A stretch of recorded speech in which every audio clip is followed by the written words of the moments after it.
Hello, Tim from Fairplay Now on the 8th of July 2022, and before I start I'm just going to say the name Alex Berenson because I'll probably forget that name by the time I come to discuss what he's all about. Anyway, before that, I've got my hat on here and really to show off the badges, the Keep It Cash badge there, which I got on the March last week, and also I've got my white shields now. I've got 10 of them, and if you don't know what the white shields are all about, it's an initiative by various people like Stand in the Park, attendees, etc., and it's supposed to signify if you're out and about shopping or in public doing whatever, and a like-minded person who knows about the white shield sees it, it's a way of identifying yourself, that you're a like-minded person, and hopefully you can strike up a conversation and go from there. So it's a really good initiative, and I've got mine through, so I'm going to be trying to wear mine as much as I can. I would be wearing it on this nice black baseball hat I've got, which is kind of, or was, my primary hat, and this is my secondary one. But that one I left on the train when I was on the way to last week's shopping trip, so it's now property of National Rail, I guess. So that was a little bit annoying, but it's the kind of crazy thing I do. So it's been a tumultuous couple of days, hasn't it, news-wise? What with the Georgia Guidestones and Johnson resigning, etc. And I see that, well, as he probably suspected, Rishi Sunak, the Chancellor who just resigned, has now thrown his hat into the leadership race, no doubt soon to be followed by sort of quite a few others, I'd have thought. And as we suspected, we're getting these other puppets kind of coming into the leadership contest to become the next UK Prime Minister.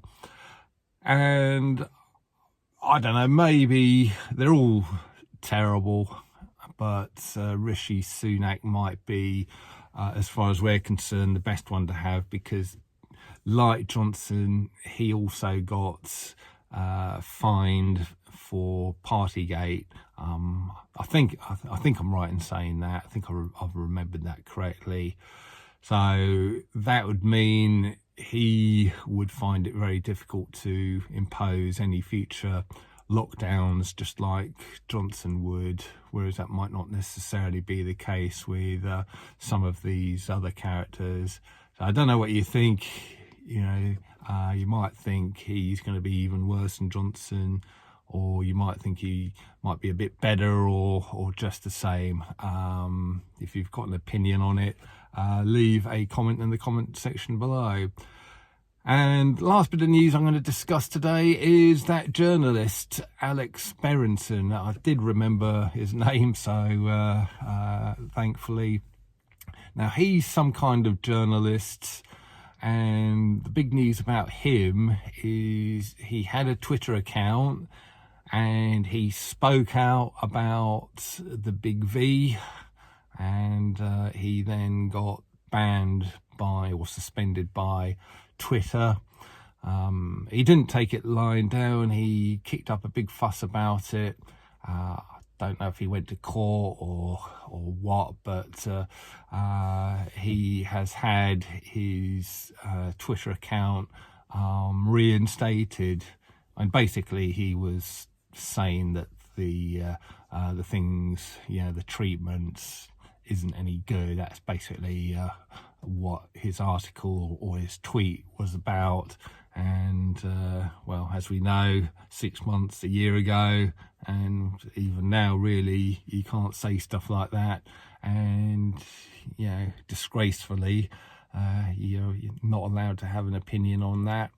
And so he got his account suspended.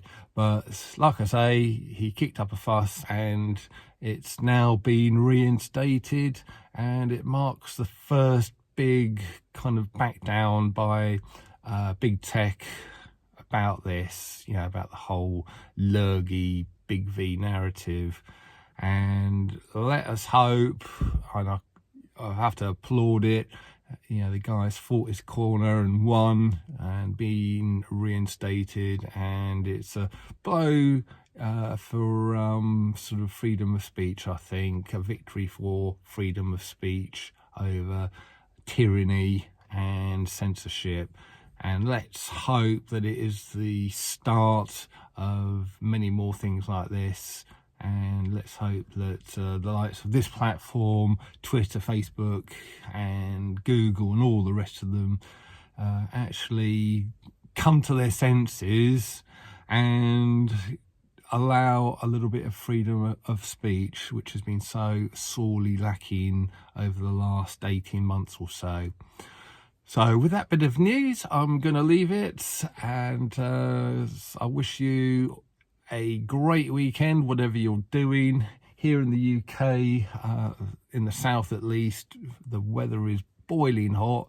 Well, I say boiling hot, it's about 26 degrees Celsius, which is what sort of about low 80s Fahrenheit, which in this part of the world is hot, believe you me. I mean, it's probably an unseasonably cool spell if you're in somewhere like Texas, but here this is hot, so we're going to make the most of it while it lasts. Tim from Fair Play Now, thanks for watching.